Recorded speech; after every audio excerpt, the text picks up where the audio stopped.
Oke, jadi kemarin tuh sempat rilis berita di FK Unram ya kalau saya sendiri alhamdulillah mendapatkan 10 prestasi mulai dari tingkat fakultas hingga tingkat internasional itu di tahun pertama. Nah, dan sebenarnya itu nambah-nambah dikit sih. Dari SMA itu saya udah membiasakan diri buat ikut lomba, buat ikut kompetisi, buat ikut bersaing dengan rekan-rekan di luar sekolah kita. Jadi kayak apa ya? Jadi biar bisa merasakan atmosfer ambisi. Aku harus benar-benar bisa membagi waktuku, membagi pikiranku untuk presentasi di sini, terus tiba-tiba presentasi di sana. Jadi di setiap lomba itu pasti saya namanya nangis, mungkin udah sering ya kayak nangis mungkin teman.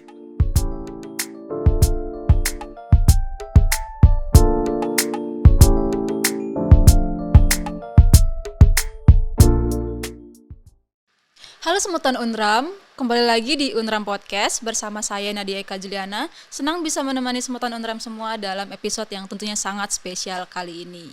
Oke nih Semutan Unram semua, mungkin bagi kita mahasiswa biasa itu berprestasi di universitas saja tuh sudah sangat luar biasa. Tapi tamu kita hari ini tuh lebih spesial lagi, lebih luar biasa lagi karena prestasinya tuh segudang. Itu dari tingkat nasional bahkan di tingkat internasional. Jadi kita akan mengulik cerita dari beliau, dari kakak atau adik nanti, cerita inspiratif darinya. Jadi siapakah sosok inspiratif tersebut? Mungkin langsung saja kita sapa. Sudah bergabung bersama saya di sini Kak Al-Hafiz Ari Yoso. Halo Kak. Halo. Iya, apa kabar nih? Baik banget hari ini. Baik banget hari ini. Kayaknya lagi sibuk banget gak sih sebagai anak kedokteran? Iya, jadi kayak dari mahasiswa kedokteran itu emang sibuk banget. Bahkan 5 menit yang lalu saya baru habis selesai terampet gitu ya skills lab, jadi kayak langsung ke sini gitu. Oh, jadi ada habis kegiatan-kegiatan di kedokteran. Iya, bener-bener. Sangat-sangat capek berarti sebagai anak kedokteran ini ya. Iya. Oke, jadi sangat senang sekali di sini kita sudah hadir bersama Kak. Panggilannya Hafiz. Kak Hafiz. Iya. Kak Hafiz. Jadi mungkin kita juga udah gak sabar untuk mendengar atau mengulik informasi lebih dari Kak Hafiz. Tapi sebelum itu mungkin kita perlu perkenalan lebih jauh lagi atau sedikit perkenalan aja tentang latar belakang dari Kak Hafiz sendiri. Oke, boleh banget Kak. Ini sebelumnya Kak siapa tadi panggilannya? Kebetulan saya Kak Nadia. Kak dengan Nadia. Nadia. Oke. Halo Semutan Unram, sebelumnya perkenalkan nama aku Al-Hafiz Aryoso, aku akrab disapa Hafiz. Nah, aku ini berasalnya dari Banyuwangi. Saat ini aku menempuh pendidikan di program studi pendidikan dokter, Fakultas Kedokteran dan Ilmu Kesehatan Universitas Mataram, angkatan 2023 atau saat ini tahun kedua, gitu Kak Nadia. Berarti emang masih maba. Iya, bisa dibilang maba lah dikit. Tadi kalau aku nggak salah dengar tuh dari Banyuwangi. Iya, dari Banyuwangi, Jawa Timur. Berarti dari Banyuwangi datang ke Lombok nih dan memilih Unram itu.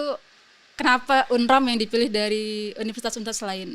Oke, jadi sebenarnya kalau misalkan disuruh cerita kenapa aku milih Unram, ya itu ceritanya mungkin bisa sampai besok pagi ya, kayak panjang banget. Jadi intinya adalah gini, aku kan seorang siswa gap year ya dulu. Jadi aku pasti harus realistis sama pilihanku, kayak aku harus cari nih universitas yang kiranya tuh safe dan dia tuh FK-nya bagus. Nah, setelah aku research, aku cari-cari tahu nih ternyata si FK Unram ini dia itu salah satu FK terbaik gitu loh di luar Pulau Jawa. Jadi kayak kenapa aku milih ke sini? Karena dia tuh kayak akreditasinya udah unggul, terus dia juga udah punya rumah sakit pendidikan, terus dia juga punya muatan unggulan lain dan itu berbeda dengan universitas lain di seluruh Indonesia. Makanya kenapa aku memilih Unram sebagai tempat pendidikanku, ya karena itu. Nah, tapi selain itu Kak, di Unram ini sendiri kan dia kan ada di Pulau Lombok nih ya. Iya, dan betul. di Lombok kan alamnya kan bagus ya. Jadi kayak sebagai seorang mahasiswa kedokteran yang kita tuh jenuh dalam belajar, jadi kita tuh kayak enak gitu loh kalau mau healing ke pantai ataupun mau ke gunung. Jadi kayak gampang. Jadi itu sih sebenarnya. Berarti emang udah patokin sendiri nih untuk maunya tuh sekalian healing, karena kan sebagai mahasiswa kedokteran itu pasti udah sangat-sangat stres. Jadi ada space, tetap space untuk healingnya gitu ya. Makanya pilih Pulau Lombok khususnya Unram. Oke. Jadi kan kalau kita kalau aku baca nih Kak, katanya Kakak itu punya 10 prestasi di tingkat nasional bahkan di tingkat internasional. Mungkin dari Kak Hafiz bisa sebutin tuh apa saja dari 10 prestasi itu, atau mungkin bahkan lebih, tapi yang paling wah-wahnya dari. Oke, jadi kemarin tuh sempat rilis berita di FK Unram ya kalau saya sendiri alhamdulillah mendapatkan 10 prestasi mulai dari tingkat fakultas hingga tingkat internasional itu di tahun pertama. Nah, dan sebenarnya itu nambah-nambah dikit sih itu seiring berjalannya waktu. Nah, kalau misalkan disuruh apa ya, disuruh nyebutin satu-satu tentunya saya mungkin juga lupa ya.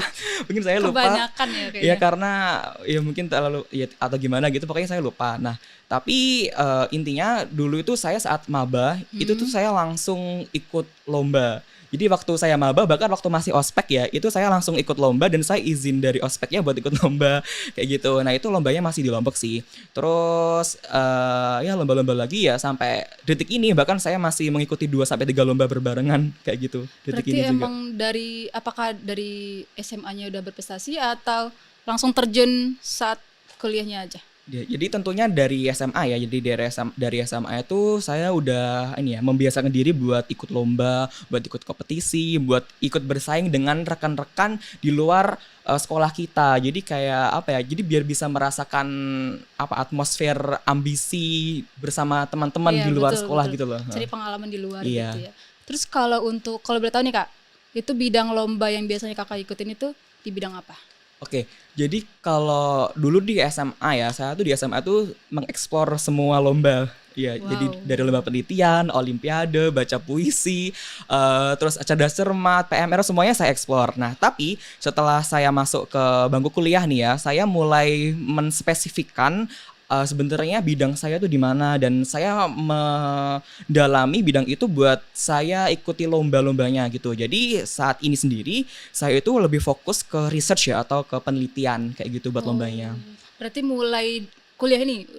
Ya mulai kuliah ini terus melakukan lomba-lomba itu yang penelitian kayak gitu. Biasanya kalau penelitian itu kan saya juga kebetulan semester akhir, itu biasanya dapat informasi dari penelitian itu gimana? Atau dari lomba-lomba yang lain, itu dapat infonya Jadi di mana? informasi lombanya gitu kayak Kak. Iya. Oke, jadi kalau informasi lomba itu jujur saya orangnya itu suka scroll Instagram ya. Tapi bedanya So mungkin Gen kalau Z saya scroll Instagram itu buat cari informasi lomba. Jadi kayak saya cari nih kayak apa ya kayak saya search database lomba gitu ya, database lomba misalkan kayak lomba info lomba atau apa kayak gitu. Itu biasanya satu. Yang kedua saya biasanya langsung spesifik ke biasanya kan di setiap universitas atau di setiap fakultas itu mereka punya lembaga keilmiahan. Iya, Biasanya betul. mereka itu menyediakan informasi terkait lomba-lomba yang ada atau yang sedang atau yang apa yang mau ada gitu lombanya. Jadi biasanya saya lihat-lihat di sana kayak lomba apa sih yang masih buka. Selain itu dari situ saya juga saya kan punya teman-teman yang kebetulan sama-sama suka research, suka penelitian, suka lomba. Sama Jadi ambisnya ya? iya, jadi saya kayak nanya-nanya lomba apa sih yang masih open, lomba apa sih yang kemungkinan bisa saya ikuti kayak gitu. Itu sih sebenarnya info-info lombanya. Oh, oke. Berarti ini buat pesan buat semeton Undram di luar sana juga ya untuk lebih memanfaatkan Instagramnya, bukan cuma scroll-scroll biasa tapi juga untuk lebih menggali informasi-informasi yang lebih bermanfaat lainnya.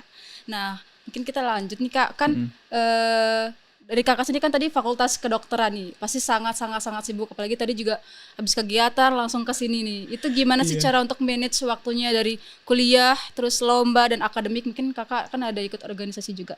Oke, jadi kalau disuruh jelasin manajemen waktu ya, saya sebenarnya bukan tipe orang yang perfect banget soal manajemen waktu. Saya terkadang juga masih agak amburadul gitu lah bagi waktunya. Tapi saya gini ya, tetap berusaha untuk menempatkan kegiatan itu sesuai porsi saya. Jadi ketika saya mengikuti sebuah kegiatan ya ataupun lomba kayak gitu mungkin saya bakal cek kalender kegiatan saya, kalender akademik saya kira-kira di lomba segini, di tanggal segini saya ada nggak sih kegiatan yang sedang dilakukan atau akan dilakukan kayak gitu. Terus juga nggak jarang saya biasanya itu kalau misalkan emang tanggalnya sama, itu saya biasanya bakal prioritasin kegiatan mana yang saya tuh nggak hadir di situ. Ya, jadi misalkan kalau emang lomba itu ya, misalkan saya jadi ketua lombanya di sana dan saya nggak bisa nih kalau nggak hadir, makanya saya harus hadir. Tapi kegiatan saya yang sekiranya saya itu nggak terlalu penting amat gitu ya di sana, itu biasanya saya delegasikan kepada teman saya. Mungkin saya kayak, nah yuk dulu kamu mau nggak gantiin saya di sini karena saya ada kegiatan di sini. Jadi sebenarnya pintar-pintar kita aja sih bagaimana cara kita itu menempatkan diri kita di waktu-waktu yang kita punya kayak gitu. Berarti keren banget nih dari Kak Hafiz sendiri untuk ngebagi waktunya, karena pasti sangat pusing banget gak sih? Atau emang dari Kak Hafiz sendiri tuh ada target gak sih? Target mingguan atau target bulanan untuk lomba-lombanya, atau kayak misalnya saya nggak bisa nih hari ini nggak kegiatan tuh saya nggak bisa, itu ada nggak sih perasaan-perasaan kayak gitu Kak? Oke, jujur kalau saya itu tipe orangnya yang nggak bisa harinya itu kosong. Wah. Jadi saya itu selalu mencari sebuah kesibukan, ya entah itu kesibukannya saya lomba atau mungkin kesibukan saya penelitian atau kesibukannya saya belajar akademik ya, kuliah.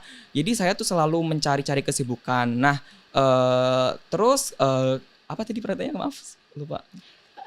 Lebih ke arah gimana sih cara kakak, apa aja tuh ada target-targetnya enggak Oh, sih? Kayak oke. harus berapa Kalau lama? targetnya sih, jadi saya tuh gini, saya tuh punya punya banyak teman gitu kan. Kita punya banyak teman di luar FK Unram yang dia itu juga suka ikut lomba. Jadi kalau dia lagi ikut lomba dan dia menang, itu bakal memacu diri saya buat ikut lomba. Saya Nah, harus gitu akhirnya juga. saya memasang target saya kalau minimal adalah setiap bulan itu saya dapatlah trofi atau saya dapatlah piala kayak gitu buat buat target bulanan saya kayak gitu. Kalau misalkan target mingguan sih mungkin lebih ke ini ya, lebih ke belajar akademik kuliah saya di kedokteran, karena kan kalau di kedokteran kan materinya banyak, jadi nggak bisa kalau Betul. kita tuh SKS misalkan kita mau ujian nih, kita Iya, betul. belajarnya semalam, nggak bisa. Jadi harus seminggu harus kita tuh ada target belajarnya kayak gitu. Oke, berarti emang harus dari diri sendiri enggak sih Kak kalau untuk motivasi-motivasi kayak gitu tuh?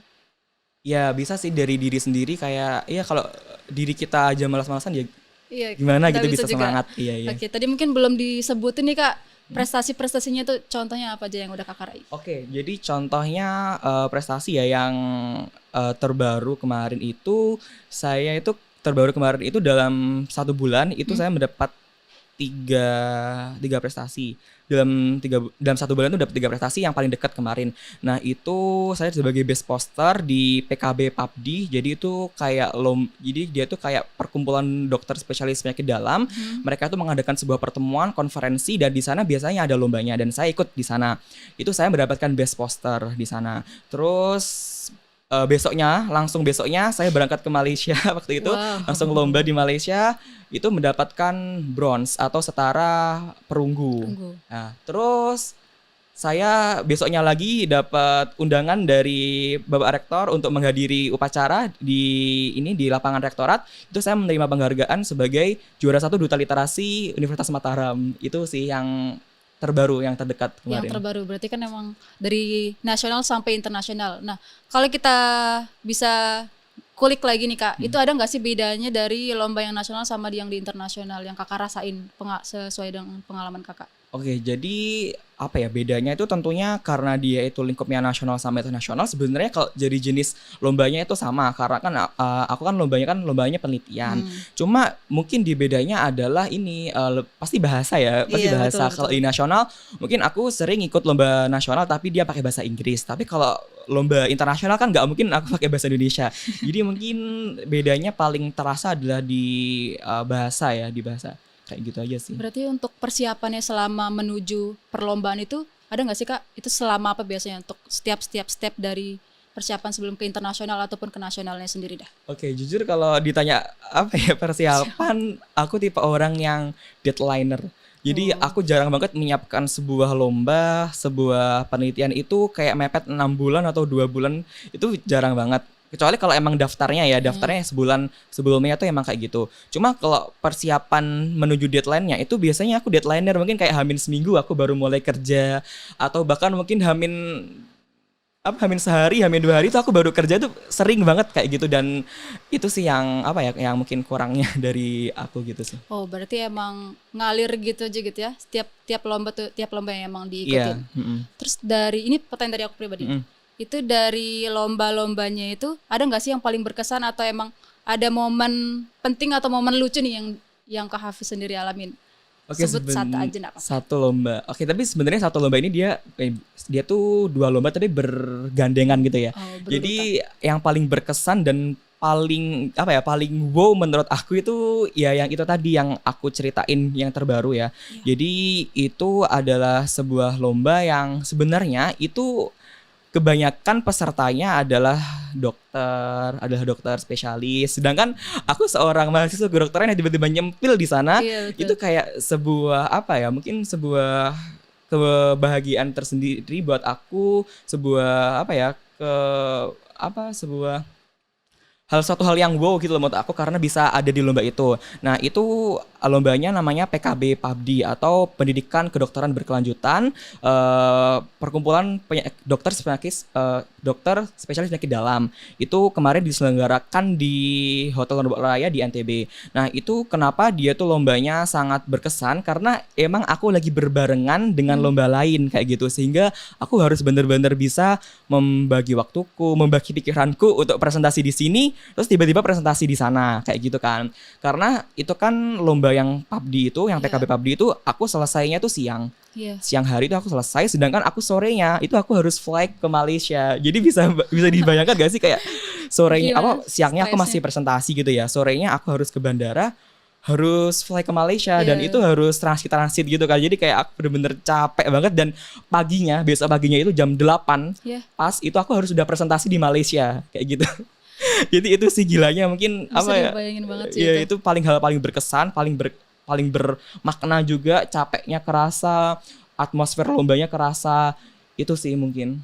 Berarti emang menurut kakak tuh ada tantangan tersendiri dari tiap-tiap lomba yang emang kakak hadapin gitu ya?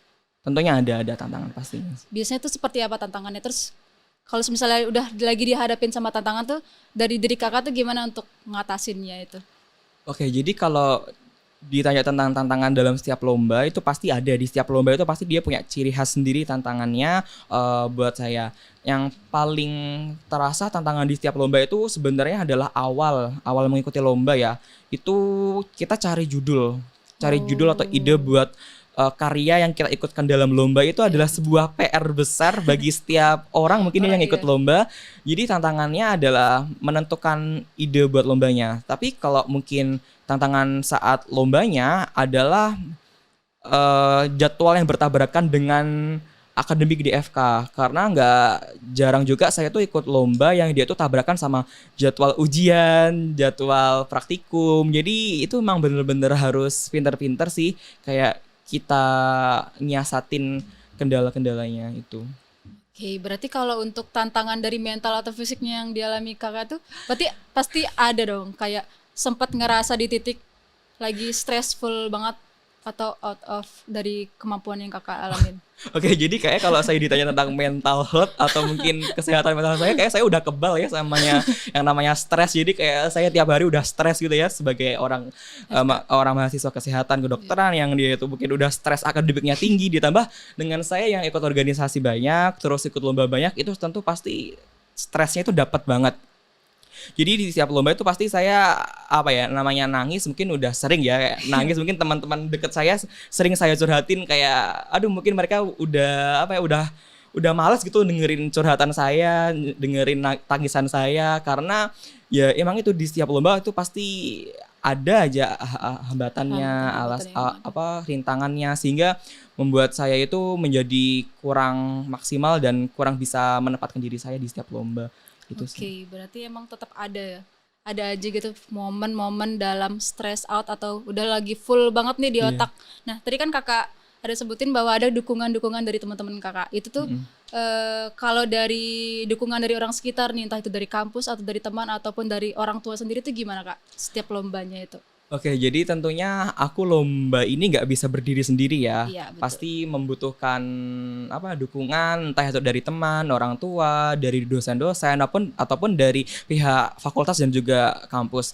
Kalau dari pihak teman-teman sendiri, sebenarnya aku alhamdulillahnya ya punya teman yang dia tuh bisa dibilang support ke aku. Mungkin support. Boleh di-spill namanya siapa? Aduh gak bisa, takut. Ini soalnya nanti iri-irian gitu yang aku lupa sebut ya. Okay. Jadi intinya dia tuh support banget. Entah itu dia tuh support secara pemikiran ya, dia tuh menyumbangkan idenya, atau support secara psikis. Jadi kayak nyemangatin aku saat aku itu lagi down. Itu mungkin dari teman. Kalau dari orang tua ya, jadi orang tua pasti ini sumbangsi terbesar dalam setiap kegiatan saya. Jadi aku terima kasih banget buat mungkin ayahku, buat mama yang sebelumnya sudah banyak sekali berkontribusi dalam setiap langkahku, entah itu di perkuliahan ataupun di perlombaan, karena dukungan mereka ya, entah itu dukungan moral, dukungan material, itu bener-bener aku butuhkan banget dan sangat terasa gitu loh saat aku mengikuti lomba-lomba.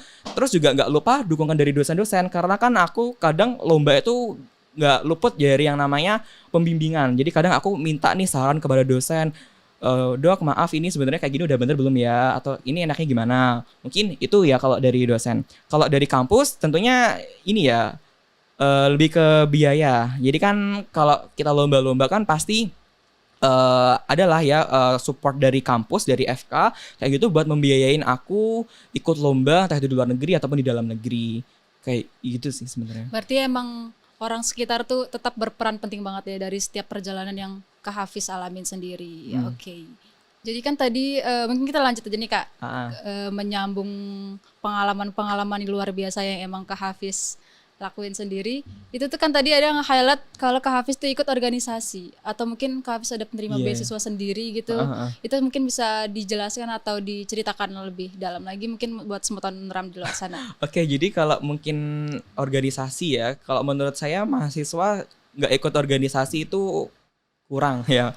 Maaf banget mungkin kalau teman-teman yang pendiriannya mereka itu kuliah, ya udah kuliah, tapi kalau menurut saya ikut organisasi itu penting karena soft skill, hard skill yang nggak kita dapatkan selama kita berkuliah ya, kegiatan akademik di kampus itu kita dapatkan dari organisasi-organisasi yang kita ikuti kayak gitu. Itu sih. Terus kalau misalkan ada yang nanya aku ikut organisasi apa aja, jadi kalau aku itu ikutnya organisasi itu mulai dari kampus dulu ya, mulai dari fakultas. Jadi aku ikut organisasi di fakultas hingga ke tingkat nasional kayak gitu. Jadi kalau aku tuh lebih organisasinya itu lebih ke organisasi yang bidang ke akademik dan research kayak gitu. Itu sih. Jadi emang benar-benar mendukung buat buat championsku, lomba-lombaku kayak gitu sih Kak. Berarti kalau misalnya ikut lomba tuh ada yang per kelompok gitu nggak sih atau Kakak tuh lebih banyak ikut yang mandiri aja? Oke, jadi kalau aku pernah ikut lomba yang individu, pernah ikut lomba yang tim. Nah, tentunya aku lebih suka yang tim ya, atau yang berkelompok karena kalau itu kan kita bisa sharing, bagi-bagi job desk, bagi-bagi kerja dengan teman-teman kita. Namun ada kalanya di saat saya tuh pengen lomba yang benar-benar sendiri karena emang ini ya ide saya dan harus saya sendiri yang kerjain. Ada sih kalanya keegoisan kayak gitu, cuman itu jarang sih saya hadapi kayak gitu saya. Kalau tak baca dari CV-nya nih, Kakak tuh ada salah satu beasiswa. Mungkin bisa dijelaskan ke Semeton Unram di luar sana. Oke, jadi alhamdulillah banget pada tahun 2024 ini ya, atau di tahun kedua aku di FK, itu aku mendapatkan beasiswa unggulan dari Kemendikbudristek. Jadi aku sebagai awardee beasiswa unggulan tahun 2024 dan alhamdulillah ini bisa mensupport buat biaya UKT aku gitu ya, apalagi di kedokteran yang bisa dibilang mahal gitu ya. Bisa mensupport biaya kuliah aku, biaya UKT, terus biaya hidup dan juga biaya buku. Jadi alhamdulillah banget aku bisa diterima beasiswa di tahun kedua aku gitu sih. Berarti ini beasiswanya apa tadi? Beasiswa unggulan? Beasiswa unggulan. Wih, keren banget. Itu berarti proses untuk dapat beasiswanya itu gimana tuh Kak? Wah, itu prosesnya bener-bener sangat panjang banget ya, bener-bener sangat panjang buat proses mendapatkan beasiswa unggulan. Karena beasiswa unggulan kalau bisa aku bilang itu merupakan sebuah beasiswa yang sangat populer dan sangat tinggi gitu loh tingkatannya, mungkin jika bergengsi banget jika dibandingkan dengan beasiswa lain mungkin ya, karena ya itu pendaftarnya juga nggak main-main, itu pendaftarnya mungkin bisa sampai ratusan ribu ya pendaftar dari beasiswa unggulan. Dan saya sebagai awardee, salah satu awardee yang terpilih itu menjadi sangat bersyukur. Kalau tahapan-tahapannya itu panjang banget, mulai dari seleksi berkas ya, kita siapin berkas kita mulai dari statement letter, motivation letter, terus biodata diri dan lain-lain. Terus kalau misalkan lolos, nanti kita lanjut ke sesi wawancara. Setelah lolos sesi wawancara, baru dia nanti ditentuin dia lolos atau enggak sebagai awardee beasiswa unggulan, seperti itu. Itu cukup banget nggak Kak uang dari beasiswanya itu untuk mengakomodasi atau membiayai dari kedokteran sendiri? Tentunya sangat cukup ya, karena kan UKT udah tercover ya. Kalau nominal itu tergantung UKT kita. Jadi kalau nominalnya itu tergantung UKT kita tuh berapa. Terus nanti kayak biaya hidup pasti seluruh Indonesia tuh sama. Kalau biaya hidup ya untuk S1, S2, S3 itu sama, dan biaya buku ini yang beda-beda. Kalau S1 itu biaya buku aja itu 900.000 per semester. Kalau S2 sendiri beda, S3 beda, kayak gitu sih. Berarti emang Alhamdulillah cukup banget nih ya. Alhamdulillah cukup banget bisa mensupport kehidupan saya di FK dan tentunya membantu gitu ya orang tua saya biar nggak terbebani lagi membiayai betul. saya. Mungkin yang terakhir nih Kak, ada nggak sih pesan atau motivasi sedikit untuk mahasiswa Unram di luar sana biar bisa berprestasi seperti Kak Hafiz? Oke, kalau ditanya motivasi, jujur saya bukan seorang motivator yang bisa memberikan sebuah kata-kata manis ya. Mungkin saya lebih ke memberikan kata-kata yang apa ya bisa benar-benar langsung diterapkan gitu loh ya. Kalau dari saya sih ya, kita sebagai mahasiswa nih ya tentunya kita nggak boleh berdiam diri saja di dalam kampus untuk belajar menerima ilmu yang kita dapat dari dosen-dosen kita. Kita harus bisa mengeksplor diri kita dengan mengikuti berbagai kegiatan. Kegiatan itu nggak hanya kegiatan lomba ya, tapi kegiatan bakti sosial atau kegiatan kemanusiaan yang lain yang bisa diikuti oleh mahasiswa agar kita itu bisa mendapatkan pengalaman. Karena pengalaman atau ilmu yang didapat dari kita selama berkuliah saja itu tidak cukup. Kita benar-benar harus berupaya untuk mencari keluar. Kita harus keluar dari zona nyaman kita untuk bisa lebih mengupgrade diri kita menjadi lebih baik lagi. Aku juga ingat banget kata dosenku, kata kaprodiku waktu itu adalah LKMM. Jadi waktu ospek jurusan itu dokter aku bilang, jumlah mahasiswa kedokteran di Indonesia itu bisa mencapai ratusan ribu dan kamu menjadi salah satunya. Kalau kalian lulus ya, itu pasti lulusannya akan banyak banget dan kalau kalian tidak memiliki apa yang lebih dari diri kalian, itu kalian akan menjadi dokter yang biasa-biasa aja. Iya. Oleh karena itu, kamu harus belajar menjadi seorang dokter yang luar biasa. Tentunya adalah dengan kepunyaan atau dengan passion yang dimiliki sendiri-sendiri untuk bisa kembangkan dan tentunya bisa berguna untuk masyarakat luas dan tentunya untuk negara Indonesia. Seperti itu sih, Kak. Wow, keren sekali nih cerita dan pengalaman dari Kak Hafiz Aryoso. Iya. Udah banyak banget yang kita bahas tadi, mulai dari cerita pengalaman, lomba dan lain sebagainya. Nggak kerasa nih, Semeton Unram di luar sana kita udah ada di akhir atau ujung dari perbincangan kita di hari ini. Jadi udah begitu banyak pelajaran dan inspirasi menarik yang kita dapat petik dari Kak Hafiz si Semeton Unram di luar sana. Terima kasih banyak untuk Kak Hafiz udah Iya. mau meluangkan waktunya di tengah kesibukan di kedokteran dan lomba-lombanya untuk dapat sharing nih ke Semeton Unram di luar sana untuk dapat berbagi informasi dan pengalaman menarik lainnya. Oke Semeton Unram, buat kalian yang ingin terus up to date, lebih update lagi mengenai cerita-cerita menarik seputar Unram lainnya, jangan lupa untuk like, comment, and subscribe channel Unram TV dan sampai jumpa di episode Unram Podcast berikutnya. Dadah.